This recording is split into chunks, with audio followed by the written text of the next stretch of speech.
No seu programa Adoração de hoje, você vai compreender quais são as promessas que Jesus faz para você que está passando por momentos de dificuldade. Nós vamos juntos no Evangelho de João entender o que Jesus tem a oferecer para você e para mim a partir de agora, porque está começando o seu programa Adoração.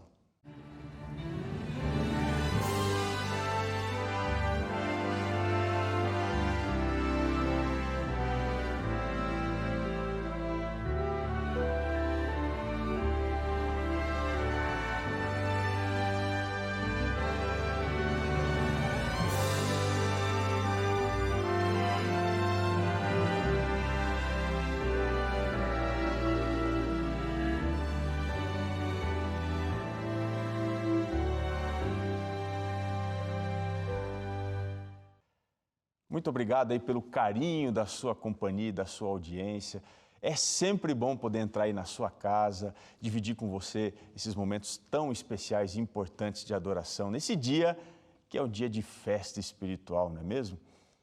Hoje eu queria falar para você de algo que é muito importante para todos nós.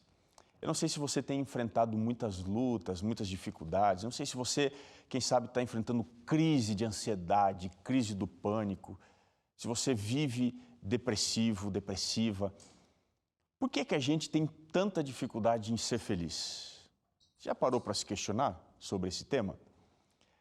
Eu quero te dizer que todas as pessoas, sem exceção, sofrem de um mal que é parecido, que pode para uns aparecer como síndrome do pânico, como para outros pode aparecer como uma depressão, uma ansiedade, o estresse, ou até mesmo o egoísmo, a vaidade. Que problema é esse que eu estou falando? Esse é o problema do pecado. E para você entender como encontrar cura, como você encontrar o caminho de transformação e libertação do pecado, a Novo Tempo preparou esse guia de estudos para você. O guia de estudos A Cura do Pecado. Quando você receber esse guia na sua casa, você vai entender o que é o pecado, como que ele afeta a sua vida, como surgiu esse mal, por que eu sofro e a coisa mais importante de tudo, como o pecado pode ser retirado, destruído, colocado de lado dentro da minha vida e da sua história. Fantástico, não é? Então, o que você faz para receber agora mesmo no melhor endereço que você nos apontar? Você pode fazer 3 coisas. A primeira delas, você pode mandar uma mensagem no WhatsApp. Pega aí o seu telefone, e escreve para a gente no número 12 982 44 4449. Conseguiu decorar? Se não conseguiu, é só você fazer uma foto aqui embaixo que está aparecendo o contato. 12 982 44 4449. Você também pode ligar nos dias da semana, nesse número aqui, no horário comercial, lembrando das 8 da manhã, até às 5 da tarde, no telefone 12 21 27 31 21.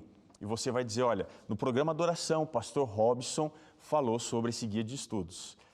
E há uma terceira forma, você pode viajar pela internet, navegar e entrar no site novotempo.com/escola bíblica e você vai colocar lá o seu pedido do guia de estudos A Cura do Pecado e você vai receber no melhor endereço que você colocar ali, tá bem?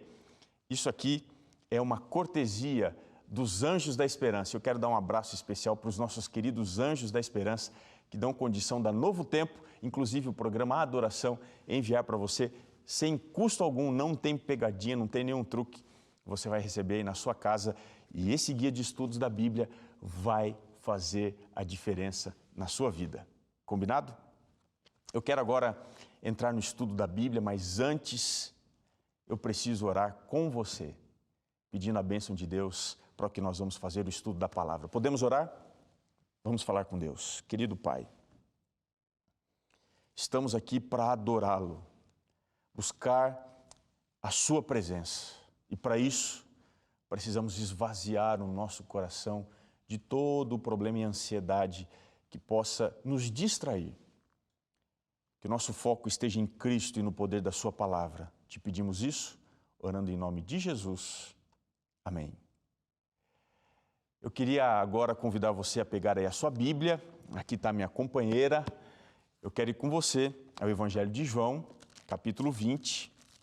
vamos ler aqui um registro do encontro de Jesus com os seus discípulos após a sua morte lá na cidade de Jerusalém, naquele contexto tão triste e sombrio daquela sexta-feira. Jesus, algum tempo depois, aparece para eles. No domingo, logo, ele vai falar com os discípulos e o registro que João traz é extraordinário. Eu quero ler com você. Diz assim, verso 19. Ao cair da tarde daquele dia, o primeiro da semana, trancadas as portas da casa onde estavam os discípulos, com medo dos judeus, veio Jesus e pôs-se no meio e disse-lhes: a paz seja convosco. E dizendo isto, lhes mostrou as mãos e o lado, e alegraram-se, portanto, os discípulos ao verem o Senhor. E o texto segue dizendo: disse-lhes, pois, Jesus outra vez: a paz seja convosco. Assim como o Pai me enviou, eu também vos envio. Verso 22. E havendo dito isto, soprou sobre eles e disse-lhes: recebei o Espírito Santo. Podemos parar aqui. Essa é uma história extraordinária que apresenta o processo de Cristo de busca por aqueles que estão sofrendo. Eu não sei se é o seu caso, se é a sua história, mas os discípulos estavam vivendo o maior desafio da sua fé. Nada era semelhante ao que eles estavam passando aqui nesse episódio, quando estavam reunidos e trancados diante daquele lugar. O que é que estava acontecendo? Por que eles tinham medo? Deixa eu contar uma história para te ajudar a entender um pouquinho melhor o que estava acontecendo. Algum tempo atrás, no ano de 2010, um pai, ele sofreu um acidente. O americano Nick Rockman, de 32 anos, ele foi atingido por um caminhão enquanto ele estava pedalando na beira da estrada.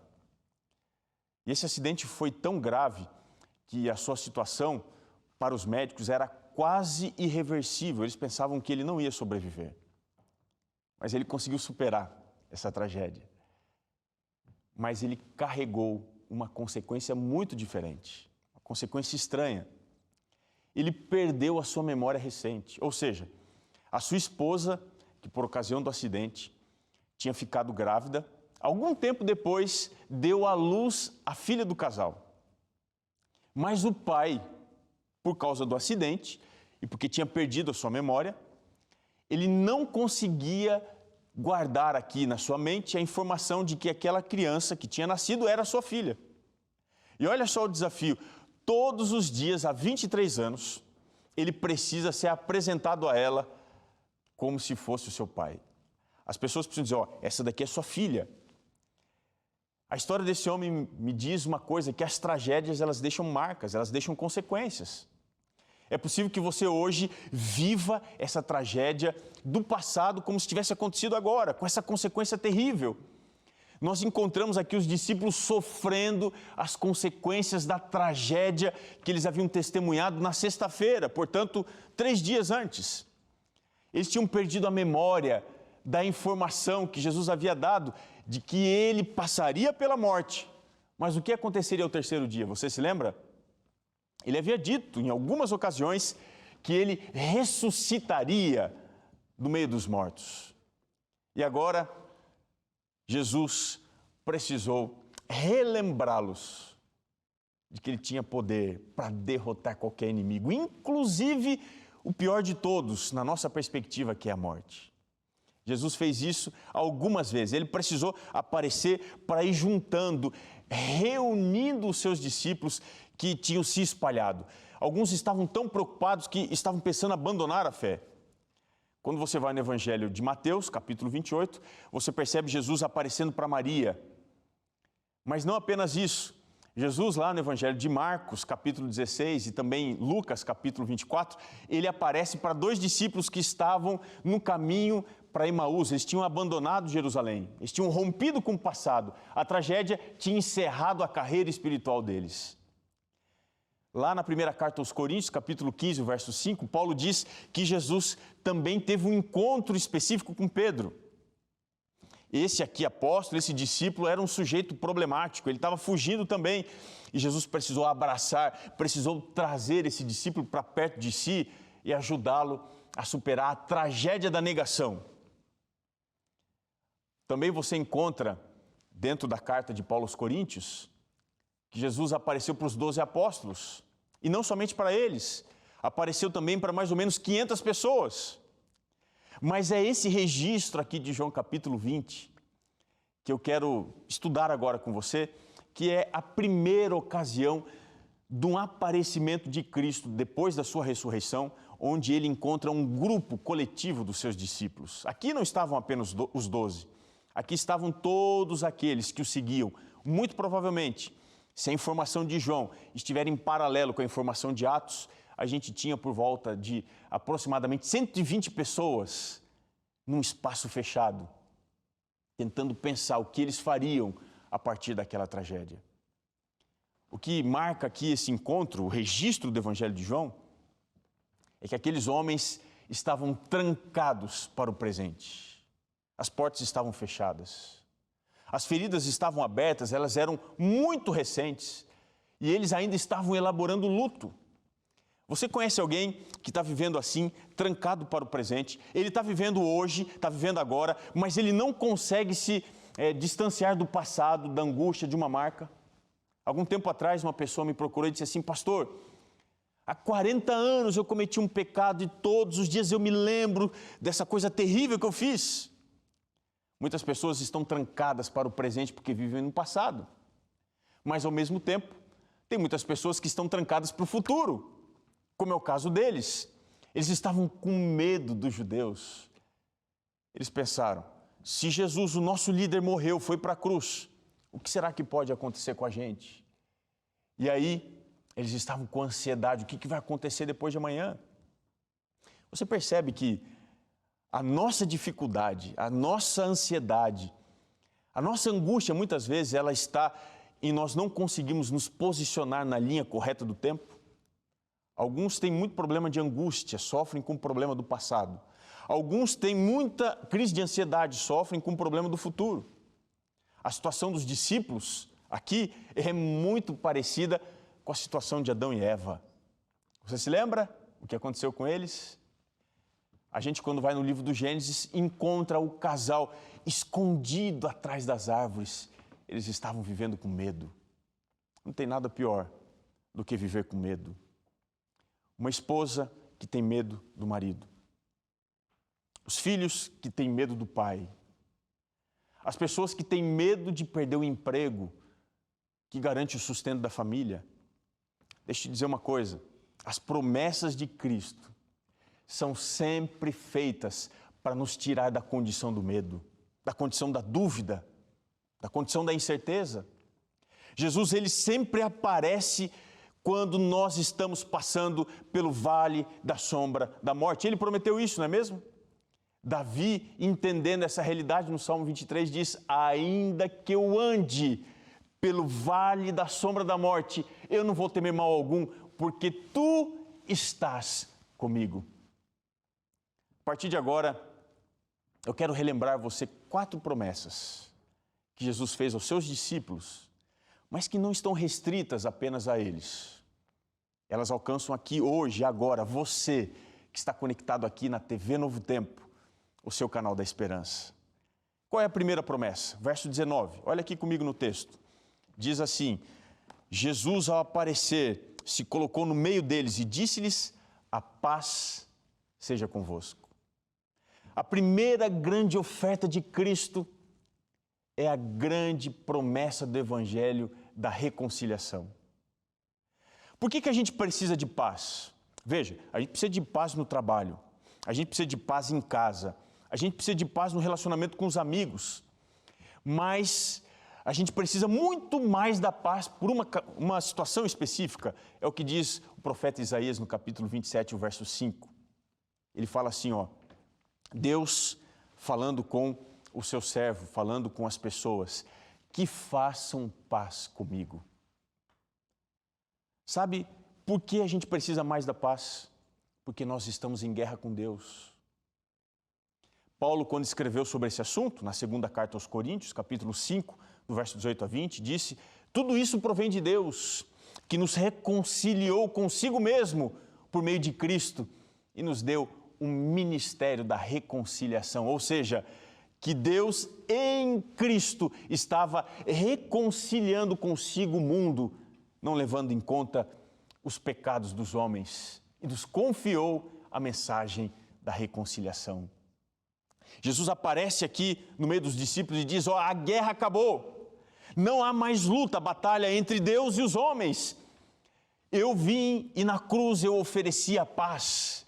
Observe que essa paz é uma paz de consciência, é uma paz de condição, é um recomeço com Deus, é o recomeço dos projetos, dos nossos sonhos, é um recomeço desse novo presente, dessa nova condição. É isso que Jesus ofereceu para os discípulos, mas é isso que Jesus oferece para você. Quando o homem perde o medo, nada mais o aprisiona. Jesus veio para tirar o seu medo das coisas. Ele está passando hoje aqui no seu programa de oração para te dizer: não tenha medo, eu te ofereço a minha paz. Mas ele vai além. A segunda promessa de Cristo no verso 20, ele lhes mostrou as mãos e o lado.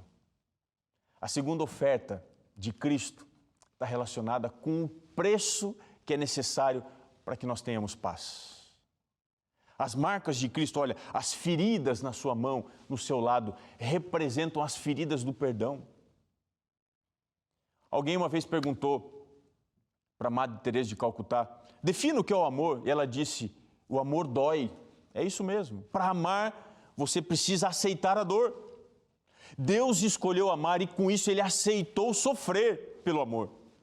E aqui, Jesus Cristo está mostrando as marcas, o substrato, a grande característica da graça, que é o perdão. A capacidade que nós temos de transformação da natureza humana passa por aquilo que Jesus ofereceu aos discípulos, as marcas do perdão.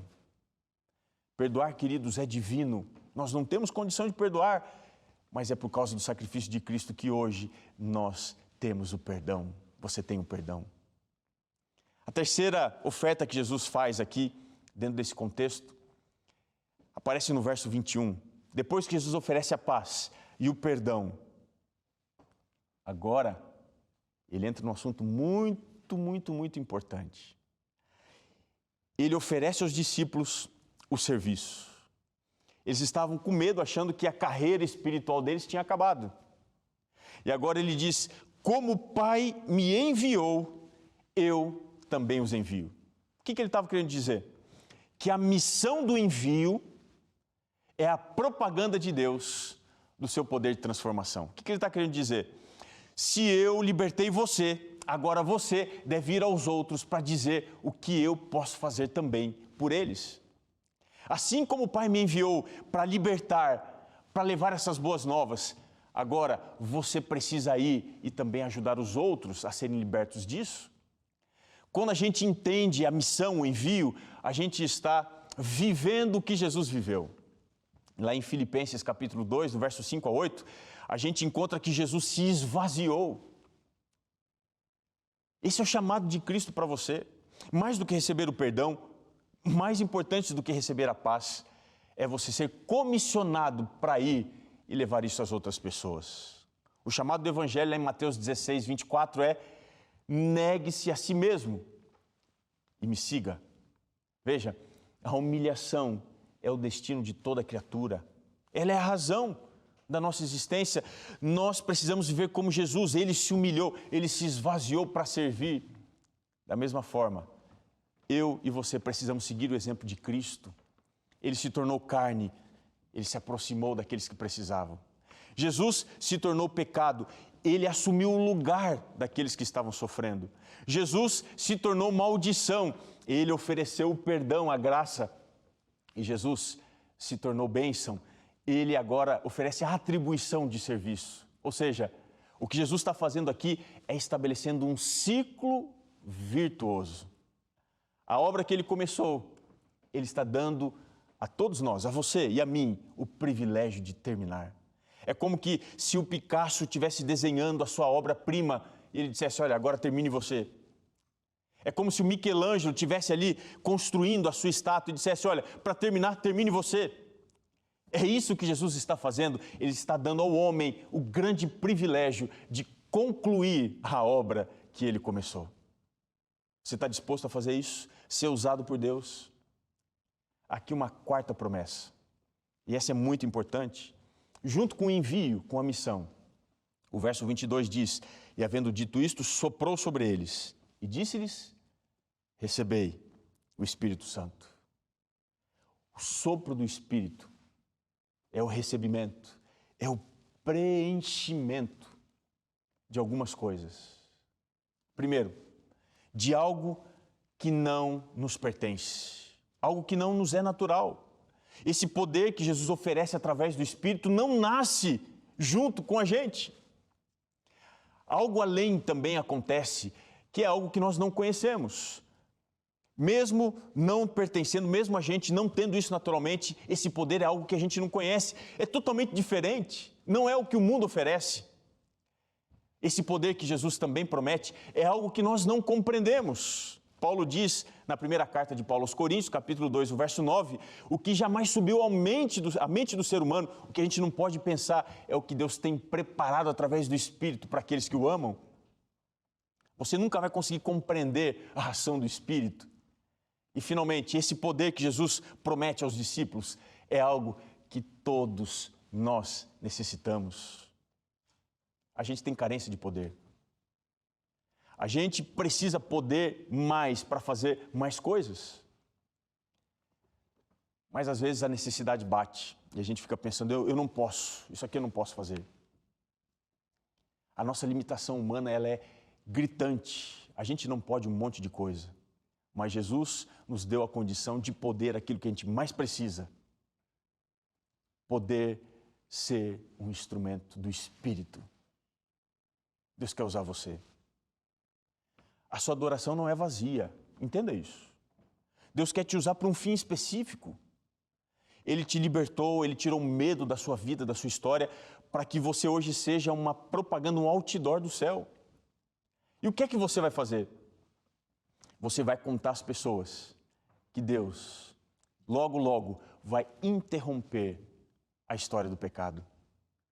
Ele vai acabar com a morte, Ele vai acabar com a dor, com o sofrimento. Deixa eu contar uma história para você.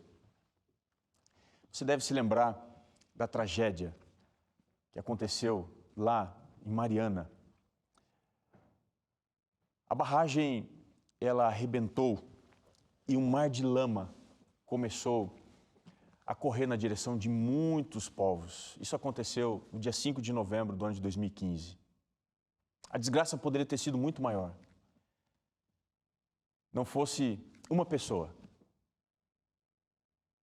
que conseguiu ser usada por Deus.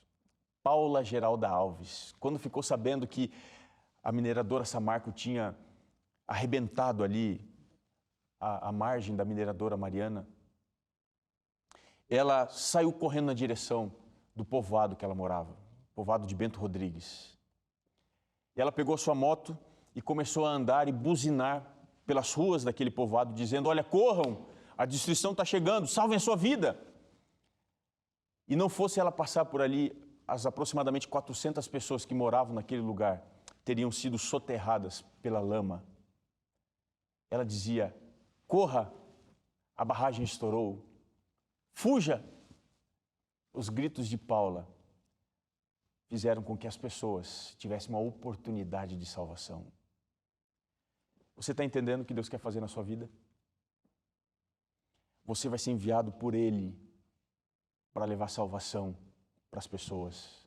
Para dizer o seguinte, olha, cuidado, não viva trancado, com medo. Não viva como vítima do pecado. Deus tem um plano para a sua vida.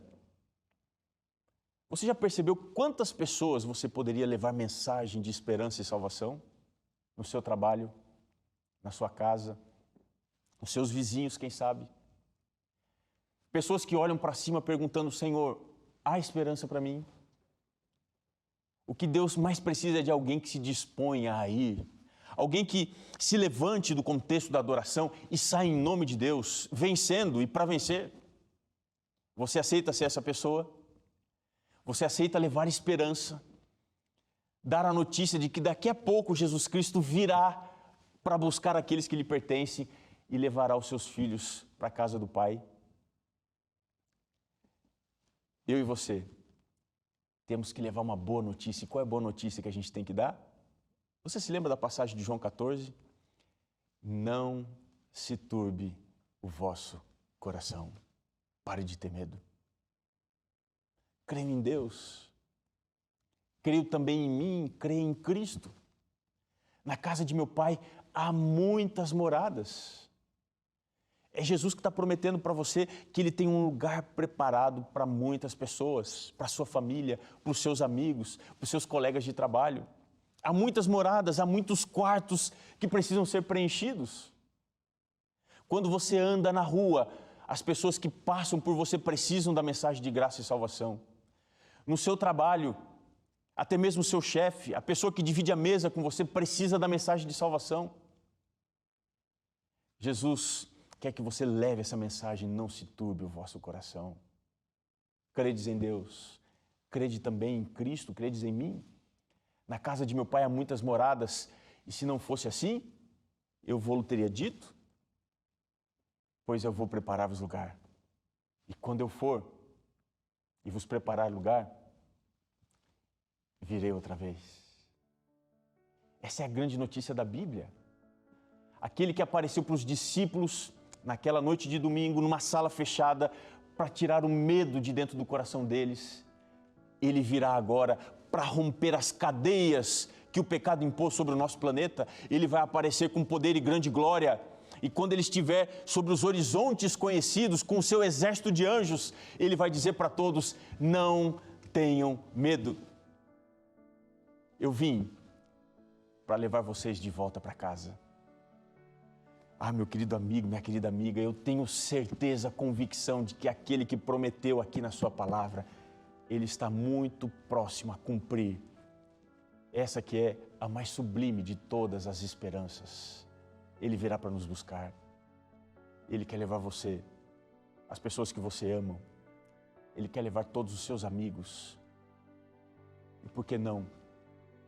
Lá na eternidade, agradecer a Cristo porque Ele salvou todos aqueles que de alguma maneira moram aqui dentro do seu coração. Que linda essa mensagem, não é mesmo? E aí, como é que você está? Quer abrir as portas do seu coração para Jesus? Quer permitir que Ele entre agora? Você pode orar comigo? Vamos clamar a Deus. Querido Pai, nós Te buscamos em oração, exatamente como nos encontramos. É possível que alguém esteja aprisionado aos medos, como os discípulos também estavam. Mas nesse instante, nós pedimos que o Senhor entre, nos transforme, nos liberte. Consagramos a Ti a nossa vida. Que o Senhor tenha total espaço para trabalhar em nós e através de nós. A nossa vida é Tua e a entregamos em Tuas mãos para que o Senhor, através do Teu Santo Espírito, faça proezas. Em nome de Jesus. Amém.